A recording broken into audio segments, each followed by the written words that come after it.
Olá a todos. 3, 2, 1. Olá a todas e todos, mais uma versão do programa Gestão Pública na TV da Transparência. Hoje vamos tratar do tema Jornada Cearense de Psiquiatria e conosco aqui no estúdio estão presentes Adriana Moraes Gujão, que é psicóloga, especialista em análise psicodramática em saúde mental e infância, terapeuta familiar, sistêmica de casais, fundadora do Instituto Verso de Desenvolvimento Familiar e do Psi para Todos. Professora, para nós é uma grande satisfação poder ter você presente aqui, né, para discutir esse tema. Acredito que de interesse do campo da saúde mental como um todo, inclusive dos psicólogos. Sim, eu que agradeço bastante o convite e com certeza teremos muito a conversar nessa nossa entrevista. Que bom.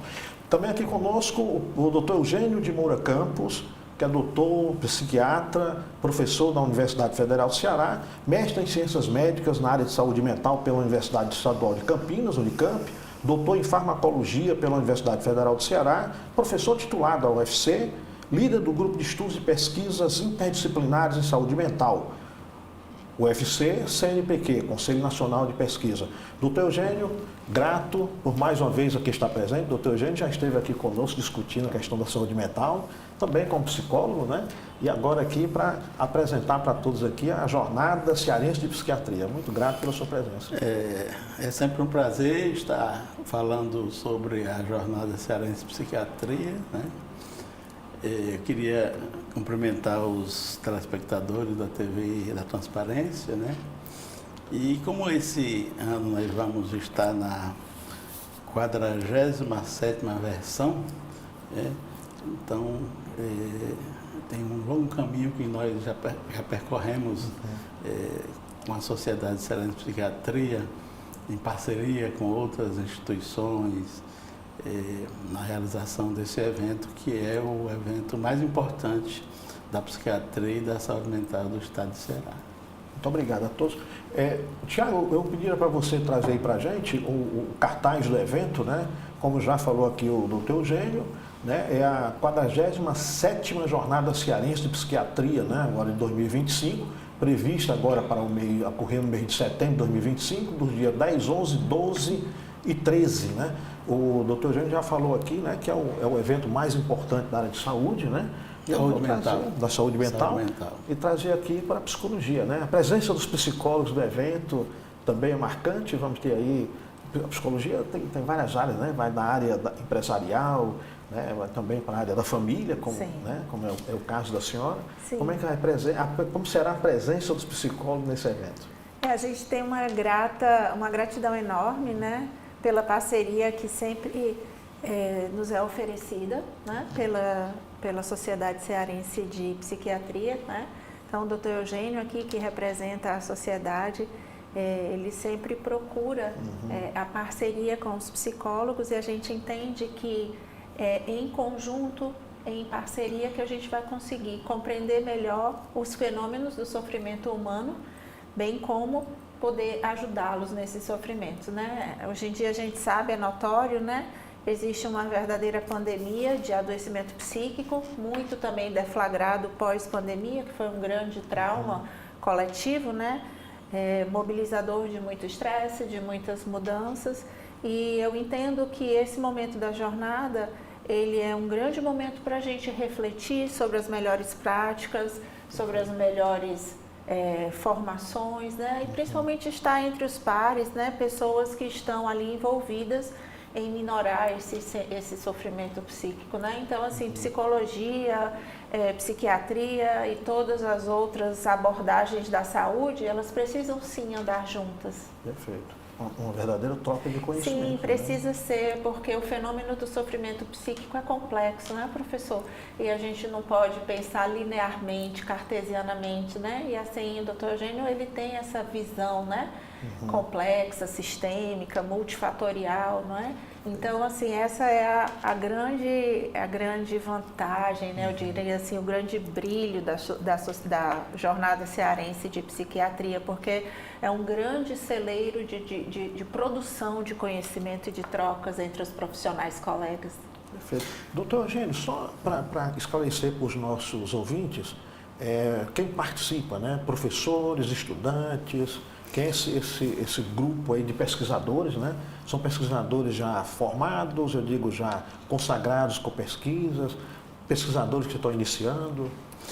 A jornada também abriga o que a gente chama de encontro de profissionais de saúde mental. Eu não sei de qual é o número já, mas depois de um tempo de execução das jornadas, a gente incluiu, pelo fato de já existir a presença de outros profissionais da saúde, sempre, sobretudo saúde mental, junto da jornada, a gente achou por bem que deveríamos também nomear dentro da jornada como sendo um evento que é também um encontro de profissionais de saúde mental.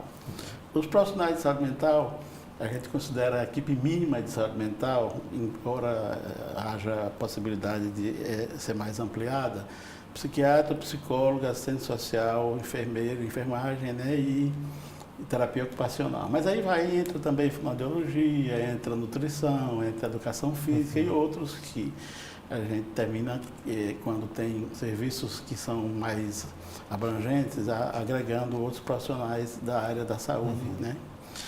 Então, todos eles participam da jornada. E a jornada também abriga o encontro cearense de residentes e ex-residentes de psiquiatria, porque a formação para a especialidade de psiquiatria, o padrão ouro da formação se dá na residência médica de psiquiatria, né? E o Ceará tem 4 residências médicas de psiquiatria, no Hospital de Saúde Mental de Messejana, no Hospital das Clínicas da UFC, em Iguatu, em Sobral e Itauá, no caso são 5, né?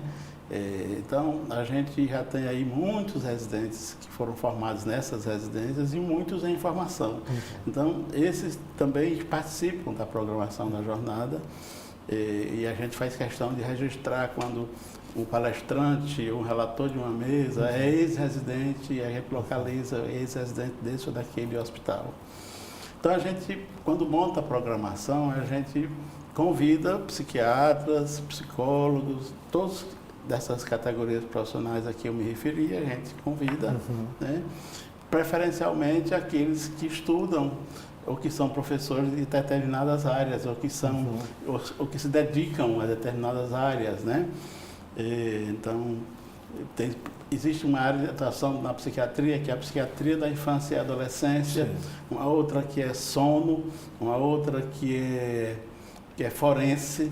Então, a gente tem atividades de psiquiatria forense, relacionadas a questões sobre sono e também sobre a infância e adolescência. Então, a gente convida psiquiatras especialistas nessas áreas de atuação, né? Alguns professores, outros não, mas que são experientes e que se dedicam ao estudo e ao trabalho com pessoas nessa área de atuação. O Ceará já tem uma área educacional com mestrado, doutorado na área de saúde, né?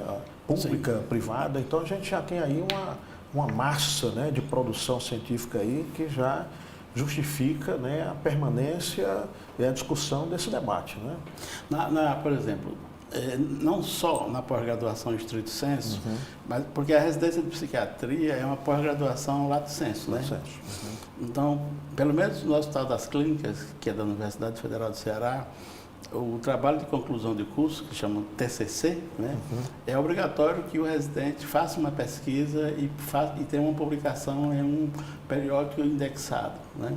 Então, já na residência, a gente tem tido experiências de pesquisas, e muitos deles terminam também fazendo mestrado, doutorado em áreas correlatas, né? Saúde pública, medicina clínica, farmacologia, medicina translacional,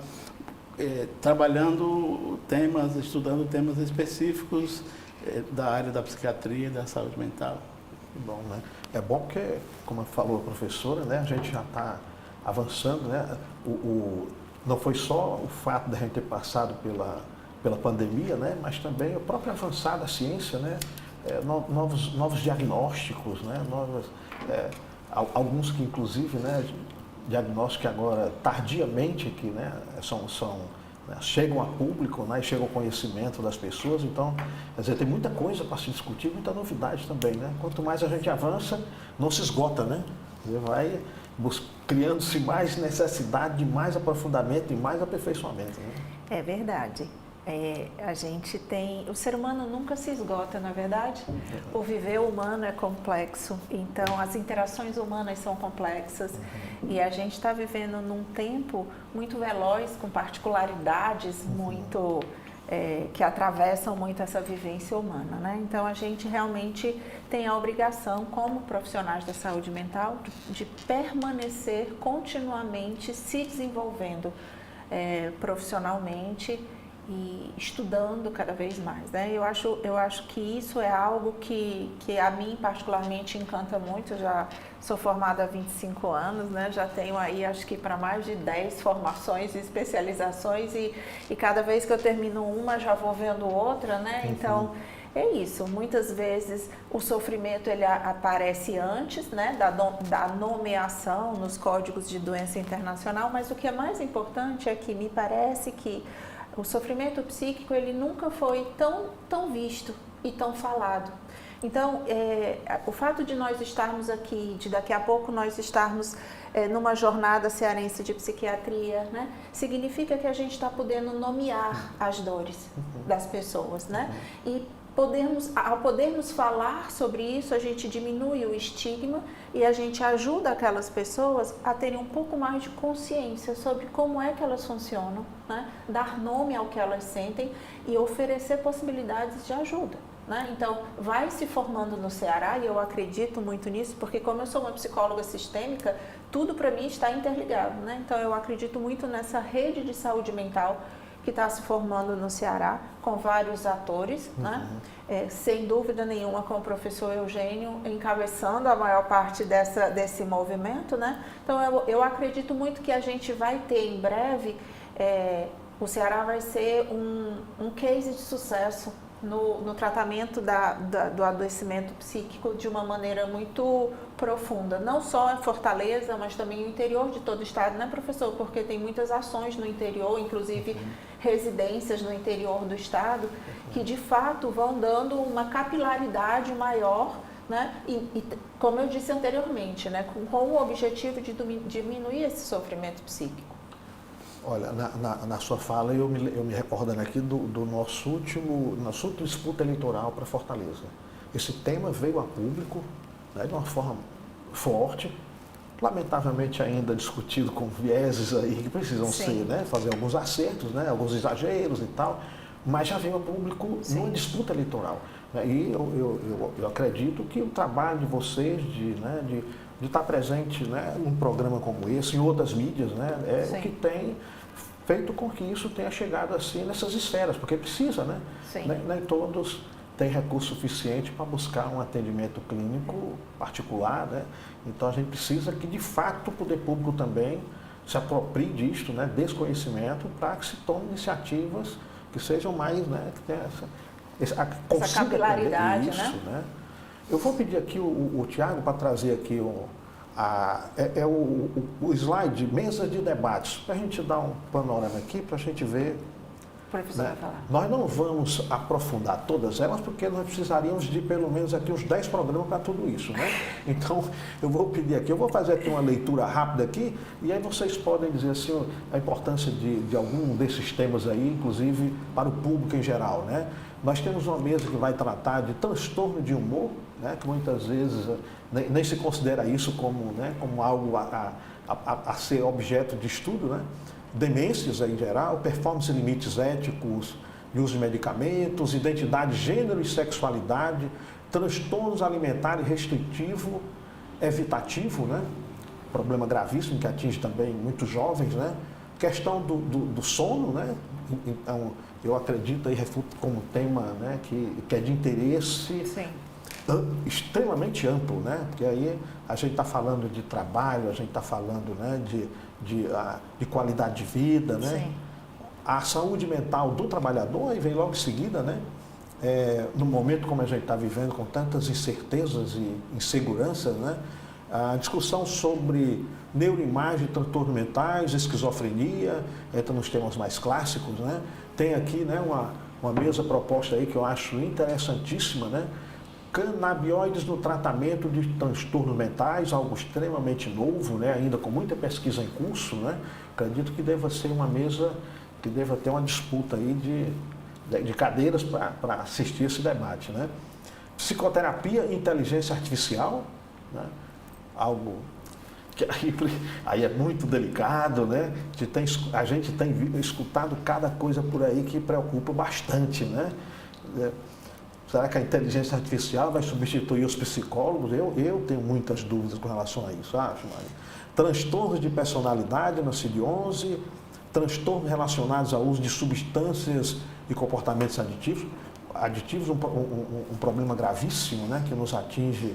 Hoje, todas as classes sociais são vítimas, né, tanto de substâncias legais como substâncias ilegais, psiquiatria e imunologia e transtorno do ciclo de gravidez puerperal, né?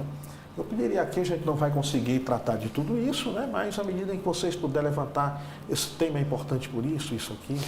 Antes de falar sobre alguns desses temas que eu considero que merecem mais atenção nesse momento, eu queria só complementar esse último comentário que você fez sobre a necessidade do poder público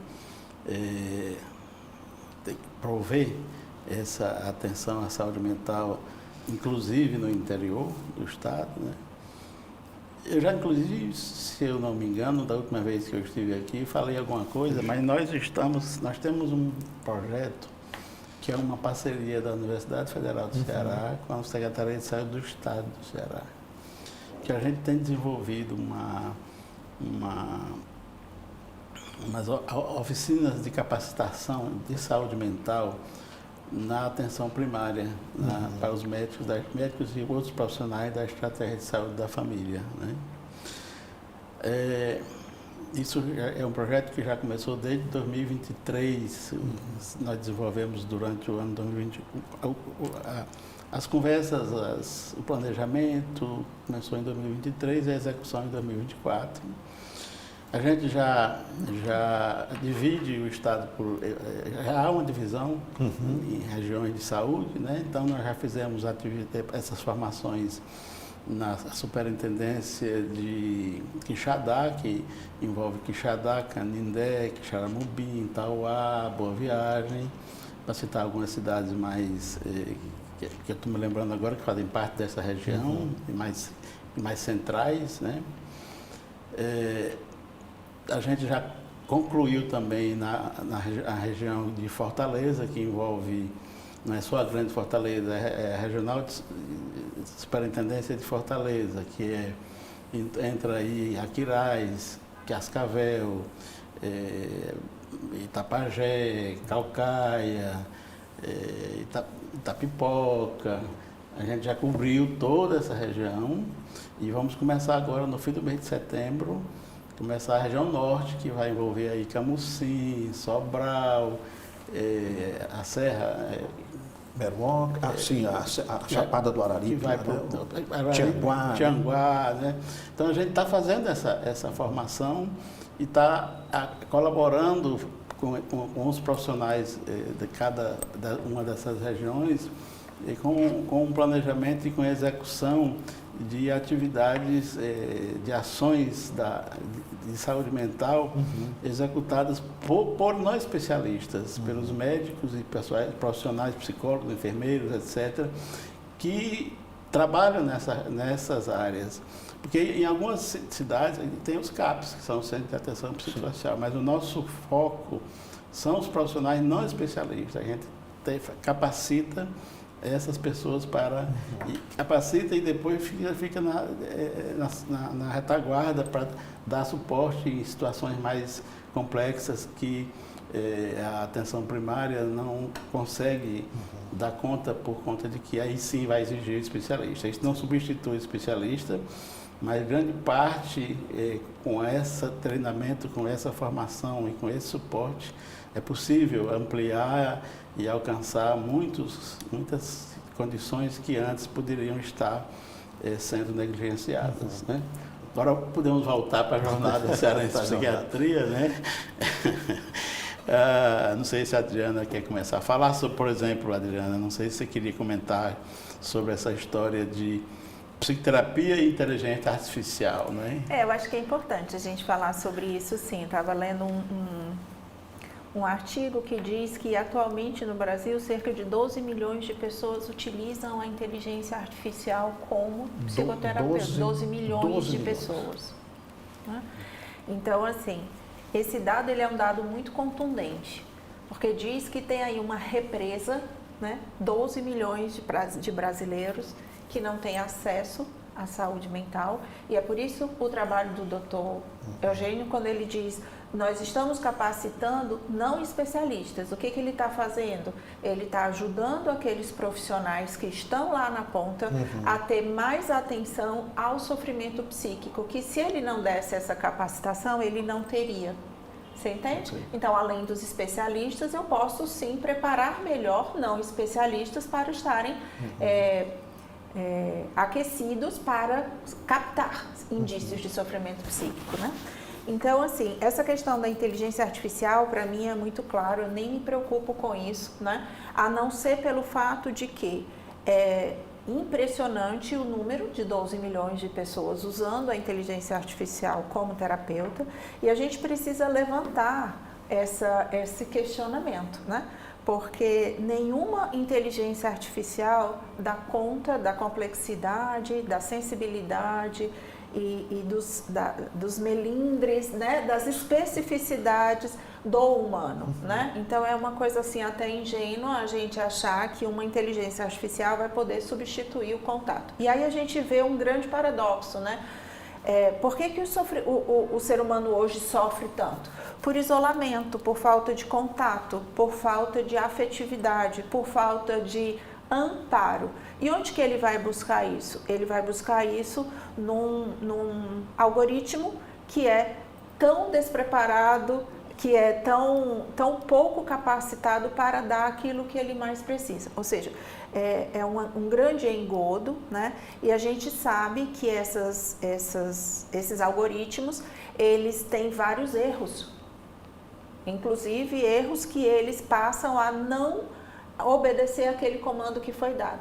E quando a gente vai ver determinadas conversas de inteligência artificial na área da psicologia, a gente vai ver que as respostas que são dadas em muitas situações podem agravar os sintomas, exatamente porque a inteligência artificial ela não consegue captar a sutileza daquilo que está sendo colocado.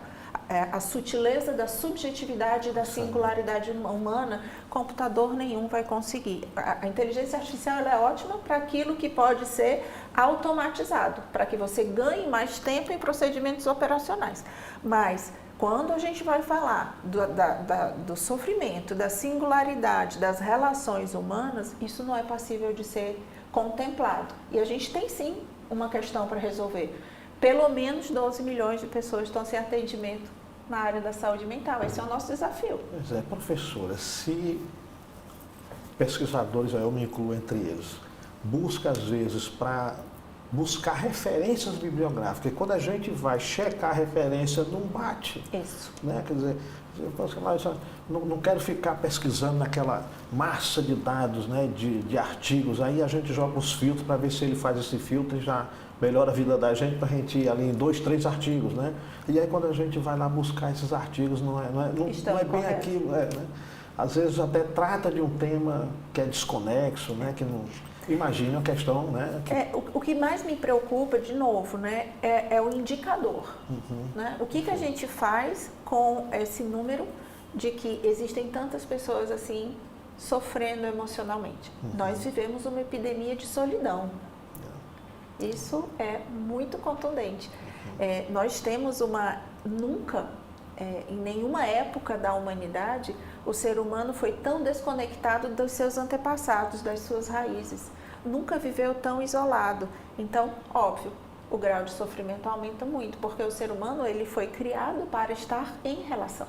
O neném, quando nasce, ele é o único filhote que, se ele não tiver alguém para suprir emocionalmente, não é só de alimento, é para suprir emocionalmente, ele vai morrer. Então, a nossa contemporaneidade, ela traz a marca da solidão e ela traz a marca do sofrimento psíquico. Isso são sintomas que a gente não pode desconsiderar. Então, quando a gente vai olhar para a jornada de psiquiatria, que a gente vai olhar para todas essas mesas redondas, é impressionante o quanto que a gente tem a falar sobre esse sofrimento, não é verdade? Perfeito. E sempre quando a gente observa, né, as pesquisas, por exemplo, da OMS, quando ela traz os dados relativos ao Brasil, comparado com os países, impressiona, né? Impressiona. Me lembro do dado referente a questões de ansiedade, a gente está no topo, né? É. No topo, uma coisa impressionante, né? Nós somos o segundo país mais ansioso do mundo. Não é brincadeira, né? Não é brincadeira. Professor, e aí dentro dessas mesas aqui, é um cartel enorme, né? As mesas redondas, sobretudo essas que estão aqui apresentadas, porque tem outros temas que não são nomeados de mesa, né? Colóquio, roda de discussão, sessão de clínica, sessão forense, painel de encerramento. Nesses outros itens, a gente trata de questões também de política de saúde mental, né? E nas palestras também a gente procura trazer temas mais profundos, chama uma pessoa especialista num tema bem específico, estudioso naquele assunto bem especial e tal. Mas se a gente olhar para os temas da jornada ali, né, demências, por exemplo, é um transtorno neurológico e psiquiátrico, né, que a gente poderia dizer que é uma doença cerebral com alterações comportamentais que interferem na capacidade na memória, na atividade, no raciocínio, etc., né? E a gente sempre traz para discutir esses temas pessoas de áreas diferentes. Por exemplo, na demência a gente vai ter um neurologista, um psiquiatra e uma enfermeira. Interessante. Quando a gente fala, por exemplo, transtorno do sono, na verdade o da mesma é sono, né? A gente traz um neurologista, porque também é uma área de atuação da neurologia, o sono, um psiquiatra e uma psicóloga, né? O que é que a psicóloga vai falar? Abordagens terapêuticas não farmacológicas da insônia. Porque a gente conhece as abordagens farmacológicas, a gente sabe um monte de remédio para dormir que tem por aí, né? Mas a gente não sabe, no geral, não é frequente a gente discutir, apresentar, estudar os métodos não farmacológicos de tratamento da insônia, né? Muito menos invasivos, né? Pois é, né? Mas também traz questões específicas ligadas à neurologia e à psiquiatria e os transtornos mentais, por exemplo, quando tem uma mesa redonda falando de neuroimagem e transtornos mentais, né? Quando se estuda cada transtorno mental, a gente tem que levar em conta várias perspectivas, né? As perspectivas sociais, psicológicas, biológicas, né? Hereditárias.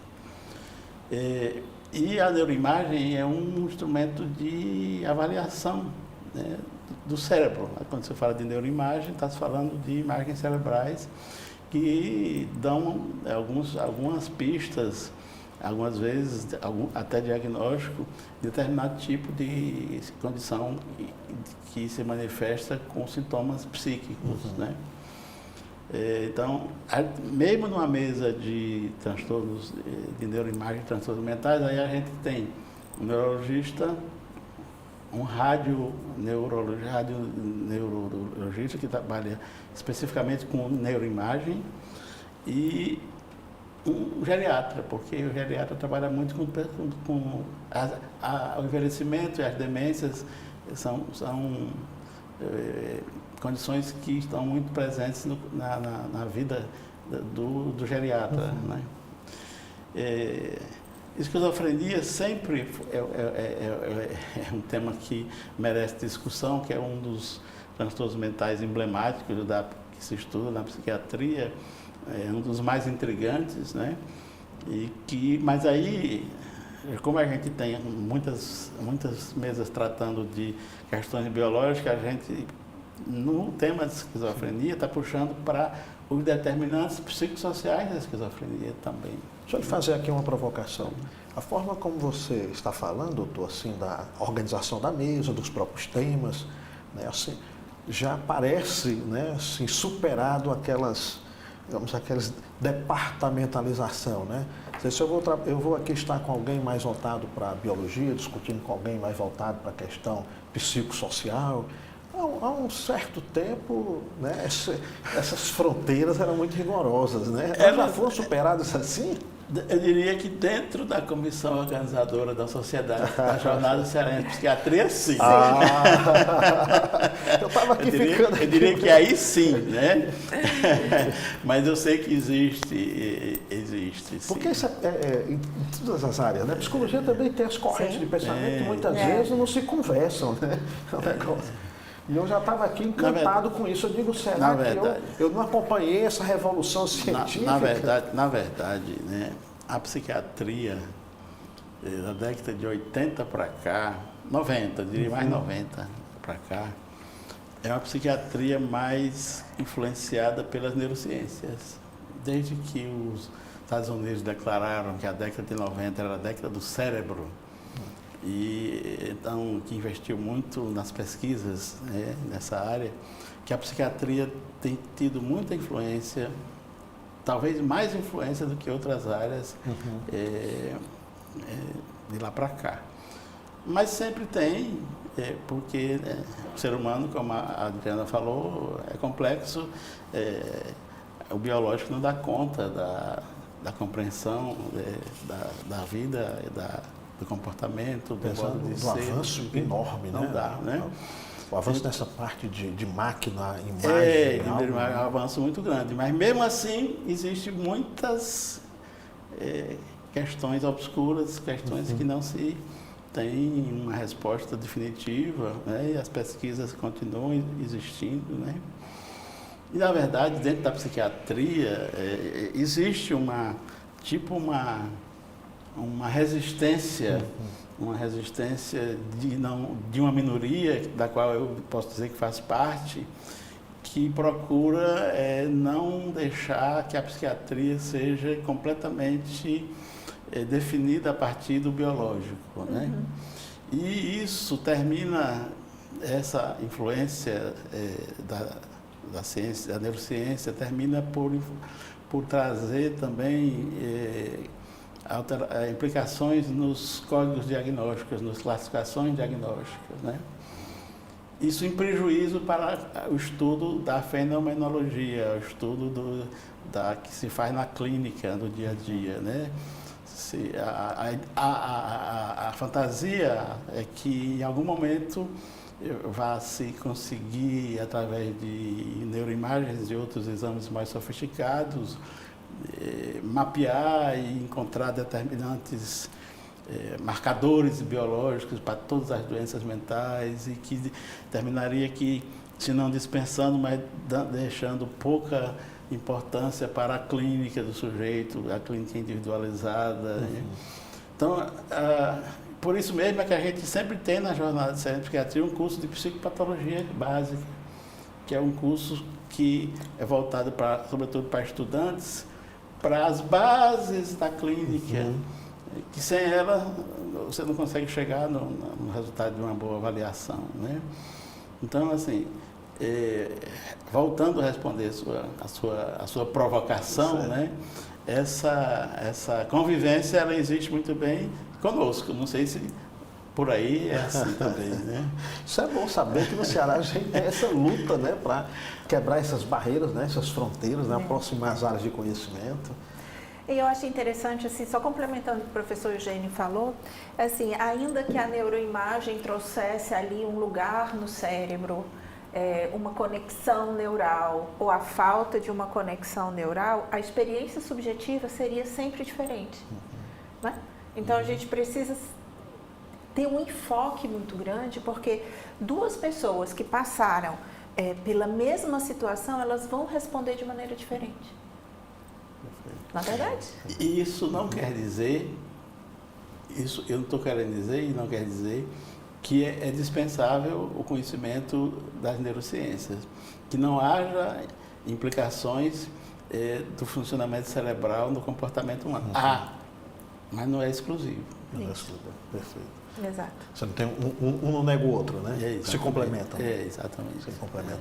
Nós temos ali, professora, uma área ali que é identidade, gênero e sexualidade, né? Sim. Um tema... É um tema que tem sido muito discutido na nossa contemporaneidade e é um tema que dialoga muito com o curso que nós somos convidados a dar. Já vou pedir licença aqui para falar um pouco do curso que a gente vai dar, né? A gente vai falar vai ser um mini curso de 6 horas, onde a gente vai falar sobre terapia de casais e terapia de famílias na contemporaneidade. Então, essa questão de identidade, gênero e sexualidade, ela está muito presente na clínica familiar e na clínica de casal, né? Então, novos arranjos amorosos, né? Relações mais líquidas, né? Relações menos estáveis, relações onde existem multiparceiros, né? Toda uma nova configuração familiar a partir da mudança dos padrões de relacionamento que a gente vive, né? Então, tudo isso vai impactar diretamente. Então, no curso, a gente pensou em trazer conceitos principais sobre terapia de casais e terapia de famílias e os principais pontos, né? Quais são os assuntos que a gente tem tratado no consultório e nos trabalhos que nós realizamos, né? Que tipo de assuntos. Então, assim, quando a gente vai falar de terapia familiar, a gente vai trazer também um tópico sobre parentalidade, sobre a influência do mundo digital na vida das famílias, na vida e no desenvolvimento dos adolescentes. Tem uma discussão muito importante sobre o impacto do digital nas relações amorosas também. Né? Então, assim, toda essa questão de identidade, de gênero e sexualidade vai ser abordada aí nessa mesa, com certeza, por um psiquiatra, por uma psicóloga. E quem é a outra pessoa, professor? É um psicólogo, um psiquiatra? Eu não sei, mas com certeza são muitas formações, né? Uma questão que perpassa esse tema, lamentavelmente, é a violência, né? É uma assistente social. Uma assistente social, olha aí, tá vendo? Perfeito. Como tem aumentado, né? Quando a gente pensa que a gente está caminhando para superar determinadas questões aí que são muito tabus e de repente a gente vê a violência explodindo. A violência surgindo, explodindo novamente, como a gente viu recentemente o que aconteceu, né? Que foi muito noticiado aí pelas mídias. Então, assim, essas questões para a gente tratar mesmo a opção ou a orientação sexual das pessoas, né? A orientação sexual, a afetividade, para onde se direciona, né? A clínica mesmo que a gente vai trazer com essas pessoas, né? Com pessoas que têm uma identidade que seja diferente, né? Que se coloque de uma maneira que possa se colocar, que possa se assumir como sendo quem de verdade é, gostando de quem gosta, né? Então, tudo isso vai ser tratado aí nessa mesa de identidade, gênero e sexualidade. Esse tema, ele é um tema bem recebido, eu digo assim, pela clientela desse tipo de evento, que são estudantes, aqueles que ainda estão em formação, né? Assim, há uma recepção com relação a aprofundar esse conhecimento, de mergulhar? Sim, acredito que sim. O que a gente tem visto é que uma das formas de se relacionar, de escolha de relacionamento atualmente, independe da questão da heterossexualidade, né? Então, a gente tem casais heterossexuais, casais homossexuais, né? A gente vai ter também os casais que têm filhos, naturalmente, outros que vão ter por FIV, né? Então, tudo isso que está acontecendo na sociedade é palco, né? É alvo das nossas discussões. E eu acho que cabe muito a quem já está há mais tempo na estrada, né? Da saúde mental, que a gente ajude as pessoas a entender melhor o contexto que a gente está vivendo, né? Perfeito. Porque são tantas mudanças, uma velocidade tão grande, os novos arranjos familiares. Os novos arranjos familiares. Nós precisamos muito, né, de profissionais que sejam capazes de orientar as famílias, né? Isso. E orientar sem julgar, orientar sabendo o que está fazendo, orientar podendo ouvir e principalmente orientar ajudando as pessoas a se ouvirem.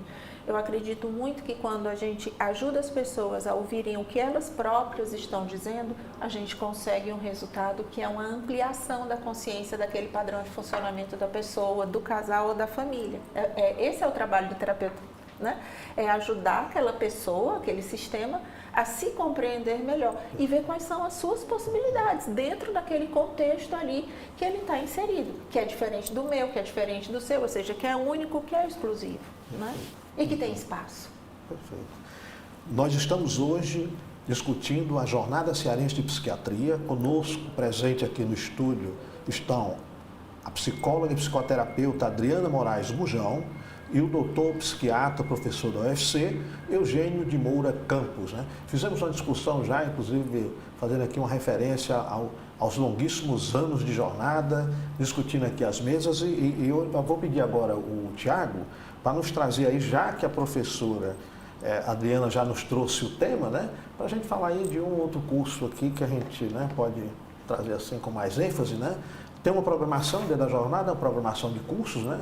Que vai tratar da adolescência, vulnerabilidade na área digital, fundamentos de psicopatologia para a construção do terapêutico, intervenções grupais, atualização em psicofarmacoterapia, introdução à terapia de família e casais, atualização da psicofarmacoterapia, introdução à terapia de família e casais. Repetimos aqui novamente. Aqui o erro foi nosso, porque nós não temos o estagiário não, tá? Então, eu pediria aqui para vocês aqui, a professora Adriana já salientou aqui, né, a introdução à terapia de famílias e casais, um curso que será, né, ministrado, né, com a presença de mais 2 outros colegas também. Não, na verdade a gente está trazendo 5 outros colegas para fazer esse mini curso, justamente para ampliar, né, para trazer um olhar bastante complexo e rico sobre a área da terapia de família e de casais. E eu ressalto a importância da gente falar sobre adolescência e vulnerabilidade na área digital, na era digital, né? Então esse tem sido um tema recorrente nos nossos consultórios e na sociedade em geral, ou seja, o quanto que a tecnologia ela beneficia e até que ponto ela começa a prejudicar. Lembrando que na infância e na adolescência a gente está passando, o nosso cérebro passa por diversas mudanças, várias sinapses novas, né? Então a gente tem aí toda uma construção na adolescência de uma nova identidade. A criança deixa de ser criança e ela vai precisar de um tempo da adolescência para poder reorganizar o conceito dela de identidade. E a tecnologia, ela pode ser benéfica, mas o que a gente tem visto atualmente é um abuso da tecnologia, né? Ao ponto da gente ter dependências digitais bastante bem contextualizadas, não é isso, professor? Então, essa questão da dependência digital, ela é algo muito forte. Eu lembro de uma pessoa que eu atendi, que chega no consultório muito angustiada porque o filho não sai mais do quarto e se não tiver a internet, o jogo e o game, quebra quarto, quebra casa, quebra tudo, né? Então, assim, essas singularidades aí que a gente vai vendo, a gente precisa ter um olhar mais claro sobre isso, né? E uma abstenção com característica de químico, né? Assim, sim. Reage, né? A Classificação Internacional de Transtornos Mentais, que é a CID, que é da Organização Mundial de Saúde, já foi revisada, está na 11ª versão, né? Então a gente ainda está no Brasil sob a vigência da chamada CID-10, que é a classificação da 10ª versão. Mas já existe, já foi aprovada, já está inclusive traduzida para português da CID-11. E na CID-11 já há a inclusão inclusive temos uma mesa redonda na jornada sobre dependências de substâncias psicoativas e outras adições e outros comportamentos aditivos, né? Exatamente um dos capítulos da CID-11, que a classificação já inclui a dependência de jogos e outras dependências comportamentais, junto com a dependência química. Porque do ponto de vista comportamental e do ponto de vista biológico, inclusive, são semelhantes. São semelhantes. De modo que, por exemplo, no Ceará, nós não temos ainda muitos profissionais que têm uma experiência de tratamento, de abordar e tratar indivíduos com essas dependências de jogos digitais. Mas as pessoas que têm mais familiaridade para possível tratamento são as que trabalham com dependência química. Isso. Porque já tem ali um embasamento tanto psicológico e social como biológico semelhante, né? O que ocorre de mudança cerebral em termos biológicos na dependência de substâncias e na dependência de jogos, por exemplo, é semelhante. É semelhante. Sim. Impressionante, né? E aí você vê, né? Olha onde é que isso chega e desde quando isso chega. Por exemplo, é sabido que hoje as famílias elas têm uma rede de apoio pequena. Os casais, quando têm filhos, eles não contam mais com as avós, as tias, né? Aquele secto de família que antigamente nós tínhamos, né? Então, hoje em dia a gente tem casais que têm filhos com quase nenhuma rede de apoio. Muitas vezes o que é que resta para entreter ali a criança? Pequenininha mesmo já dá o celular, né? Então a gente vê crianças pequenininhas passando o dedinho na tela e clicando, passando o dedinho na tela e clicando. Ali a gente está acionando biologicamente uma área que mais tarde vai estar sensível a ter comportamentos aditivos. Porque é a mesma área das drogas e das substâncias. Perfeito. Eu queria trazer aqui para a gente, né, informar aqui aos nossos ouvintes, né, as palestras. Vou pedir aqui o Tiago para nos trazer. Tem 2 palestras previstas, né? A produção de subjetividade na cultura digital, né? Então, ela aparece novamente aqui como, né, uma palestra. Essas palestras elas têm um sentido de são âncoras, né, dentro do evento? Mais ou menos, né? A palestra 2 não tem ainda o título aí, mas é na área da psicofarmacologia. Então, uma palestra, um palestrante que vai abordar um tema mais psicológico, psicossocial, né? Perfeito. E outro que vai falar de medicamento, né? De remédio, né? Então, são para públicos com interesses distintos, né? E as duas ocorrem ao mesmo tempo exatamente para isso, para que tenhamos como contemplar os interesses e as necessidades da diversidade dos participantes, né? Esse é um momento assim que é mais amplo, uma palestra agora que é mais no sentido de seminário? É uma palestra que demora mais tempo, a pessoa fala mais tempo, porque numa mesa redonda são 3, cada um fala 15, 20 minutos, depois tem algum debate. A palestra, cada um fala no mínimo, sozinho, não tem mais ninguém, fala no mínimo 45 minutos, tem ou não tem debate, dependendo do formato, né? Então, nessa palestra, Produções da Subjetividade na Cultura Digital, Narcisismo e Totalitarismo, vai ser proferida pela professora Fátima Severiano, que é professora titular, aposentada da faculdade, do curso de Psicologia da UFC. E essa palestra 2, que é sobre farmacologia, eu não tenho o nome do professor, mas é alguém, um psiquiatra da área da psicofarmacologia, que vem de São Paulo, mas eu não sei exatamente o nome, mas é sobre, o tema é relacionado com o emprego de psicofármaco. Perfeito.